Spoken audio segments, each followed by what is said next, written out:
Gawk दोगान, जी हाँ, इस नाम को याद कर लीजिए। अब ये उस चीज का नाम है जिस चीज ने तुर्की की ताकत को बढ़ा दिया है। जी हाँ, तुर्की ने हथियारों की इंडस्ट्री में एक लंबी छलांग मार ली है।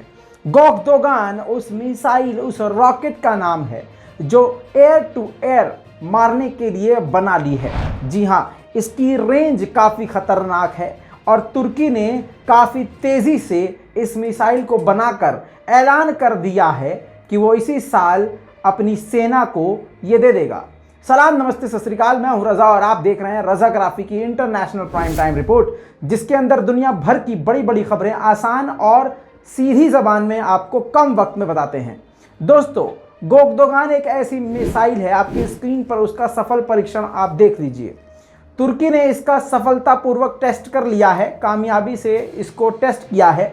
आपको बता दूं कि इसकी कुछ खासियत इस प्रकार है कि ये हेलीकॉप्टर, हवाई जहाज़ या फिर फाइटर जेट किसी भी में इंस्टॉल करके दागी जा सकती है, हवा से हवा में मार की जा सकती है। और तो और इस रॉकेट को डिफेंस सिस्टम की तरह भी इस्तेमाल किया जा सकता है। ख़ास बात यह है कि इस रॉकेट, इस मिसाइल को रडार पर पकड़ा नहीं जा सकता। इससे बड़ी बात यह है कि ये अनदेखे आने वाले किसी भी ऑब्जेक्ट को डिटेक्ट करके उसको जाकर तबाह कर सकती है। लगभग आयरन डोम जैसा इसका वर्किंग सिस्टम है। दोस्तों, कहा यह जा रहा है कि अब तुर्की की इस बड़ी कामयाबी के बाद तुर्की और दुनिया में मजबूत हो जाएगा।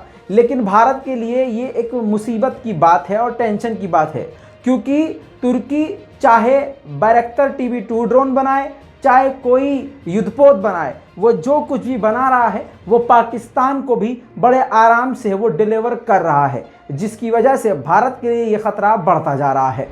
काम की बात आपको ये भी बता दूं कि F-16 फाइटर जेट से इसको दागा गया है टेस्ट में। और कमाल की बात यह है कि तुर्की ने इसका पुर्जा हर चीज़ खुद तुर्की में ही बनाया है, जिसको लेकर ये कहा जा रहा है कि तुर्की अब काफ़ी आगे बढ़ चुका है। वहीं आपको बता दूं, हवाई हमले में इन तस्वीरों को देख लीजिए, PKK के 3 और आतंकियों को नॉर्थन इराक में अटैक करके, ऑपरेशन करके ख़त्म कर दिया है। दूसरी तरफ आप भारत के हालात देख ही रहे हैं, किस प्रकार से मोदी जी के चाहने वाले लगातार इस्लाम पैगंबर को निशाना बना रहे हैं, हुजूर पाक सल्लल्लाहु अलैहि वसल्लम के बारे में अपमानित जुमले कह रहे हैं। लगातार मुसलमानों की मॉब लिंचिंग हो रही है और लगातार मुसलमानों का बाइकॉट किया जा रहा है। ऐसे में जहां पर मुसलमानों से एक रुमाल तक लेने के लिए मना किया जा रहा है, मुसलमानों से बातचीत करने के लिए मना किया जा रहा है, नफरत की इंतहाओं को पार किया जा चुका है। ऐसे में आज के टाइम माननीय नरेंद्र मोदी जी ने ईद उल अज़हा विश किया तमाम दुनिया के मुसलमानों को, और साथ में उन्होंने बड़े बड़े मुस्लिम देशों को विश किया, जिसमें बांग्लादेश भी है, UAE भी है, और तो और सऊदी अरब है, कतर है, ओमान है, कुवैत, सब हैं। लेकिन कुछ खास देश हैं जिनको पर्सनल लेवल पर खुद मोदी जी ने चिट्ठी लिख के विश किया है। उन देशों में रजब तैयब एर्दोगान का देश यानी तुर्की है। अब आप समझ लीजिए कि भारत में मोदी जी के चाहने वाले मुसलमानों को गरियाते हैं, लेकिन तुर्की एक मुस्लिम देश को, कट्टर मुस्लिम देश को, भारत के प्रधानमंत्री माननीय नरेंद्र मोदी जी खुद चिट्ठी लिख के ईद उल अज़हा विश करते हैं। और भक्तों, कैसे हो?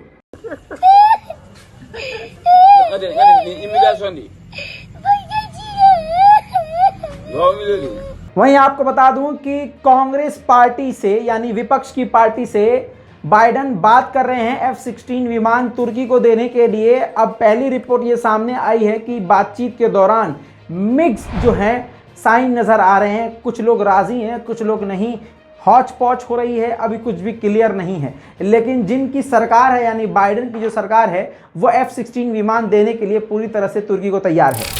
वहीं आपको बता दूं कि रजब तैयब एर्दोगान ने निकोल पाशियान से फ़ोन पर बात की है। जी हाँ, निकोल पाशियान यानी आर्मीनिया के प्रधानमंत्री, जी हाँ, तुर्की के राष्ट्रपति रजब तैयब एर्दोगान ने उनसे फ़ोन पर बातचीत करके कहा है कि हम आपसे रिश्ते ठीक करेंगे और जो मसले हैं उनको बातचीत करके हल करेंगे। जो हालात हैं, बिजनेस है जो ख़राब हुए हैं, उनको जल्द से जल्द ठीक करने की कोशिश करेंगे। वहीं दूसरी तरफ बाइडन जो है खुद सऊदी अरब जाने वाले हैं, और बाइडन जब सरकार में आए थे और राष्ट्रपति बने थे तो राष्ट्रपति बनते ही जो लीथल विपन थे, खतरनाक जो विपन थे, जो किराए पर सऊदी अरब को दिए हुए थे, उसको वापस ले लिया था। सऊदी अरब का डिफेंस इससे काफ़ी ज़्यादा कमज़ोर हो गया था। अब ये बड़ी रिपोर्ट सामने आ रही है कि अमेरिका ने प्लान कर लिया है कि वो जो पाबंदी लगाई थी और जो हथियार वापस ले लिए थे, उन हथियारों को अब सऊदी अरब को सौंप देगा। दोबारा से पाबंदी हटाकर वो बड़े बड़े हथियार सऊदी अरब में तैनात कर देगा। दोस्तों, एक इतिहास की जंग आपको बताता हूं। सन 1967 में कई अरब देशों की जंग एक साथ इजराइल से छिड़ गई थी, जिस जंग में एक तरफ इजराइल था और दूसरी तरफ सीरिया, इजिप्ट, जॉर्डन और फिलिस्तीनियन यानी फिलिस्तीन के लोग ऑलरेडी थे, और इन सभी को काफ़ी ज़्यादा सपोर्ट अरब देशों से भी था। मेन यही वो देश थे जिनसे जंग हुई थी, और इजराइल ही इस जंग को जीता था। और इस जंग में जब ये जंग हुई थी, इजराइल जीत गया था, तो इजिप्ट के सैनिकों को 20 सैनिकों को जिंदा इजराइल ने जला दिया था। अब आज जाकर इजराइल की सरकार उस मसले पर, उस क्राइम पर खुद इन्वेस्टिगेट करने के लिए तैयार हो गई है। लेकिन आप जानते हैं कि इसका रिजल्ट क्या आएगा। खैर, ये बड़ी बात है कि इजराइल ने माना है कि अच्छा 20 लोग जिंदा जलाए गए थे, तो इन्वेस्टिगेशन हम ज़रूर करेंगे। दोस्तों, आप जानते हैं यूक्रेन और रूस की जंग की वजह से काफ़ी ज़्यादा खाद्य पदार्थों में कमी आ गई है। गेहूं, अनाज वनाज, इन सब चीज़ों की कमी हो गई। तो अब ये कमी जो है इजराइल के अंदर भी हो रही है। तो इजराइल ने अब मुस्लिम देश के आगे हाथ फैलाया है। आपको बताऊं कि अब कजाकिस्तान से गेहूं अच्छी और बड़ी मात्रा में इजराइल लेगा। वहीं पर जॉर्डन ने इजराइल को बड़ा झटका दे दिया है और अरब देशों को काफ़ी बड़ा झटका दिया है। साथ में यह झटका अमेरिका के लिए भी माना जा रहा है, क्योंकि ये बड़ा प्रोपेगेंडा जॉर्डन ने फेल कर दिया है। जॉर्डन ने कह दिया है कि अपने रीजन के लिए, अपने देश के लिए हम ईरान को ख़तरा नहीं मानते हैं। हमारे देश के लिए कोई भी ख़तरा ईरान की तरफ से नहीं है। ये एक प्रोपेगेंडा है। हम ईरान के साथ हैं और ईरान हमारा बेहतरीन साथी है। दोस्तों, इसी के साथ बड़ी खबर आपको बता दूं कि भारत को एक तरफ से चीन और पाकिस्तान तो घेर ही रहे हैं, ताइवान पर भी हमलावर चीन हो ही रहा है, और नेपाल के कई इलाकों पर, कई जगह पर कब्जा भी चीन लगातार कर रहा है। पाकिस्तान में हालांकि खुद गंदी नज़र चीन की गड़ी हुई है। ऐसे उथल पुथल के बीच में ऑस्ट्रेलिया की सरजमीन पर, ऑस्ट्रेलिया के बेस पर अमेरिका ने अपने सबसे खतरनाक परमाणु बॉम्बर B-2 बॉम्बर तैनात कर दिया है। जी हाँ, दुनिया का सबसे खतरनाक अगर परमाणु बम गिराने वाला जहाज माना जाता है तो वो B-2 अमेरिका का बॉम्बर है, और ये बॉम्बर इस वक्त ऑस्ट्रेलिया के बेस पर मौजूद है और चीन के खिलाफ इसको तैनात कर दिया है। साथ में आपको बता दूं कि एक ऐसा बलून इजराइल ने बनाया था जिसको हवा में छोड़ देंगे, काफ़ी बड़ा बलून, तो वो डिफेंस के लिए इस्तेमाल होगा, यानी दूर से आने वाली मिसाइल और रॉकेट को डिटेक्ट कर लेगा। अब ऐसे ही बलून और इससे एडवांस बलून हज़ारों की तादाद में अमेरिका ने बना लिए हैं। जी हाँ, और ये तैयार किया गया है चीन को मद्देनज़र रखते हुए। अब चीन की बैलिस्टिक मिसाइल हो, हाइपरसोनिक मिसाइल हो या क्रूज मिसाइल हो, काफ़ी दूर से ये हवा में मौजूद अमेरिका के बैलून आते हुए मिसाइलों को डिटेक्ट करके उसको तबाह भी कर सकेंगे। दोस्तों, भारत के अंदर नफरती कीड़ों ने, संघी जानवरों ने नफरत फैला रखी है। इतनी नफरत फैला रखी है कि आप ठीक से सांस नहीं ले सकते। कोरोना से खतरनाक बीमारी ये नफरत है जो मोदी सरकार ने फैला दी है। लेकिन आप ये देखिए कि पाकिस्तान के बॉर्डर पर क्या हो रहा है और देश के अंदर क्या हो रहा है। बॉर्डर पर इतनी नफरत नहीं है जितना देश के अंदर आज है। यही बीजेपी की कामयाबी है। तस्वीर देखिए, ईद उल अजहा के पाक मौके पर दोनों देशों के बीच में, जी हाँ आपको बताऊं, Amritsar Punjab BSF border security ने और पाकिस्तान रेंजर्स ने आपस में ईद उल अजहा के पाक मौके पर मिठाइयाँ एक्सचेंज करी, एक दूसरे को मिठाइयाँ दी, एक दूसरे को मुबारकबाद दी। मेरी तो दुआ यही है कि अल्लाह हमारे हिंदुस्तान को, हमारे भारत को इसी तरह से सबका साथी बना कर रखे। अड़ोस पड़ोस में हम सब मिलकर रहें।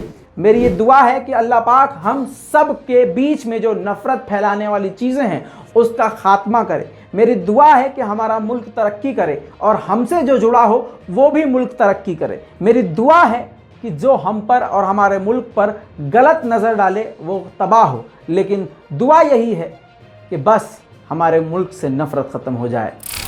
दोस्तों, कल की इंटरनेशनल रिपोर्ट में मैंने आपको बताया था कि पाकिस्तान और चीन भारत के खिलाफ एक बड़ा, जी हाँ, युद्ध अभ्यास कर रहे हैं। समुद्र के अंदर सारी चीज़ें उतार दी हैं, अब उसके सबूत आ चुके हैं। तस्वीरों पे देखिए, चाइना के टीवी ने, नेशनल टीवी ने इस फुटेज को लाइव किया है। हम वहाँ से इसको ये वीडियो निकाल कर आपको दिखा रहे हैं एज अ प्रूफ।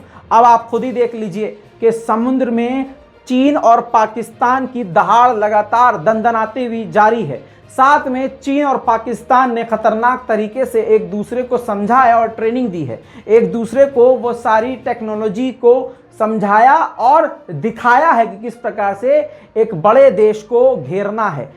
हकीकत यह है कि हिंद महासागर हो या फिर बॉर्डर, चीन और पाकिस्तान मिलकर भारत को घेरने की लगातार कोशिश कर रहे हैं। लेकिन कमाल की बात यह है कि माननीय नरेंद्र मोदी जी इस पर अभी तक खामोश हैं।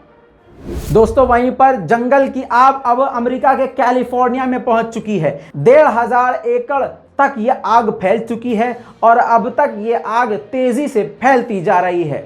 और इस आग का खौफनाक मंजर कुछ ऐसा है कि आप इसको स्क्रीन पर खुद ही देख लें।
वहीं आपको बता दूं कि चीन की दादागिरी को देखते हुए जापान के प्राइम मिनिस्टर ने अपने डिफेंस की ताकत को बढ़ाने की कसम खाई है। यानी अब जापान भी हथियारों की बढ़ोतरी करेगा, हथियार इकट्ठा करेगा, सैनिकों में बदलाव करेगा और सैनिकों की ताकत को बढ़ाएगा।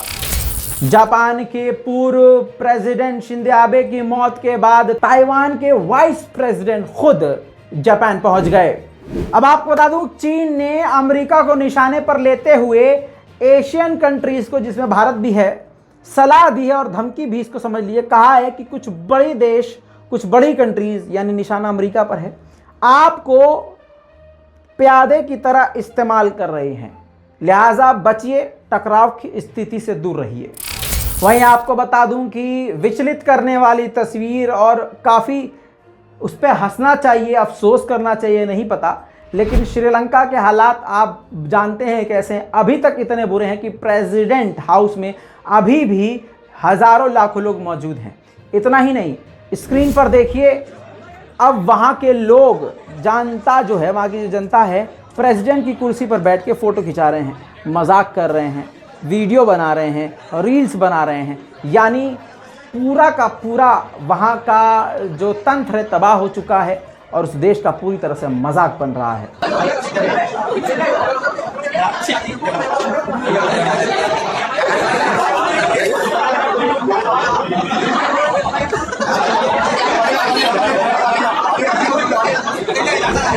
दोस्तों, ये तो आपने देख लिया, लेकिन आपको बता दूं कि ये वही श्रीलंका है जिसने नफरत फैलाई।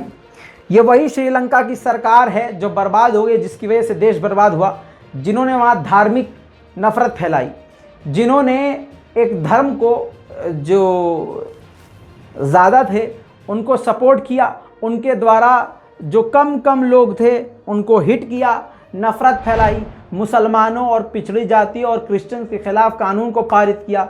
आज उसका हाल ये है कि प्रेसिडेंट की कुर्सी का मजाक उड़ाया जा रहा है और प्रेसिडेंट हाउस में जो पियानो रखा था उसको भी खूब एंजॉय किया जा रहा है। देखिए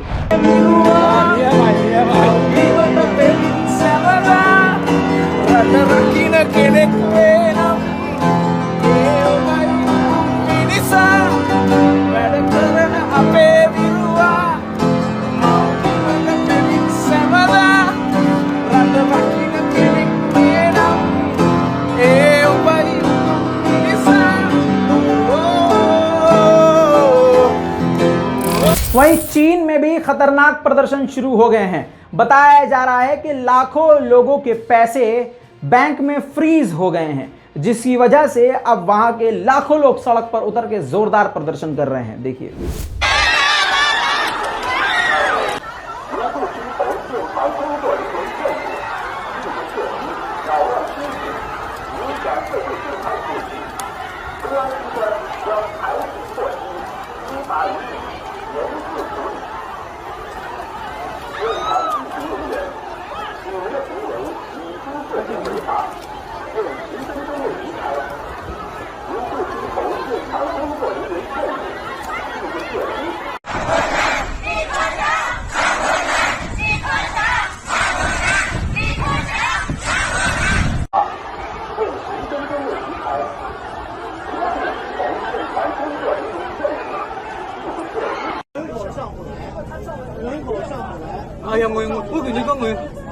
người Nga xin thề mê hồn đi người khỏi lý hoàn này thì nó người mà cổng người mà cổng khỏi lý।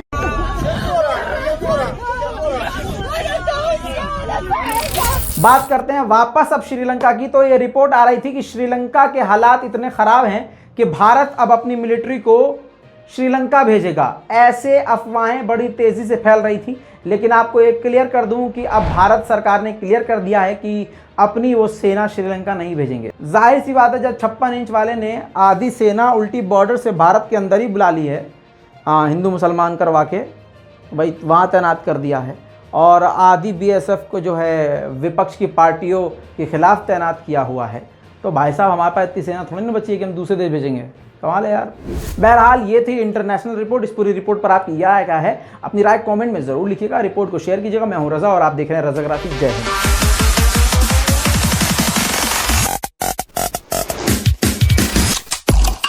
तेरा बाप आया।